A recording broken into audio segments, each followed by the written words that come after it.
মহাবিশ্বের সবকিছু, এমনকি আপনি নিজেও কি একটা অদৃশ্য সুতোর কম্পন? যদি বলি এই পুরো বিশ্বব্রহ্মাণ্ড আসলে কোনো কঠিন বস্তু দিয়ে নয়, বরং এক মহাজাগতিক মিউজিক দিয়ে তৈরি। আধুনিক পদার্থবিজ্ঞানের সবচেয়ে যুগান্তকারী এই ধারণার নাম স্ট্রিং থিওরি। এই তত্ত্ব অনুযায়ী মহাবিশ্বের সবচেয়ে ক্ষুদ্রতম কণা বলে আসলে কিছুই নেই। অণু, পরমাণু বা ইলেকট্রনকে ভাঙলে শেষে কোনো গোলক বা কণা পাওয়া যাবে না, পাওয়া যাবে শক্তির এক অত্যন্ত ক্ষুদ্র রিংয়ের মতো সুতো বা স্ট্রিং। একটা গিটারের তারে যেমন আলাদা আলাদা কম্পন থেকে আলাদা সুর তৈরি হয়, ঠিক তেমনি এই স্ট্রিংগুলোর ভিন্ন ভিন্ন কম্পন থেকেই জন্ম নেয় মহাবিশ্বের সমস্ত কণা এবং শক্তি।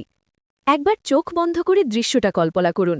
চারদিকে অনন্ত শূন্যতা, আর তার মাঝে কোটি কোটি অত্যন্ত সূক্ষ্ম উজ্জ্বল সুতো একসাথে কাঁপছে, যেন এক অদৃশ্য মহাজাগতিক অর্কেস্ট্রা বাজছে।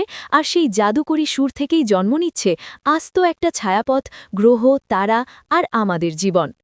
কিন্তু সবচেয়ে বড় টুইস্ট হল, এই স্ট্রিংগুলোর কাপার জন্য আমাদের চেনা দৈর্ঘ্য, প্রস্থ আর উচ্চতা, এই তিনটে মাত্রা মোটেও যথেষ্ট নয়।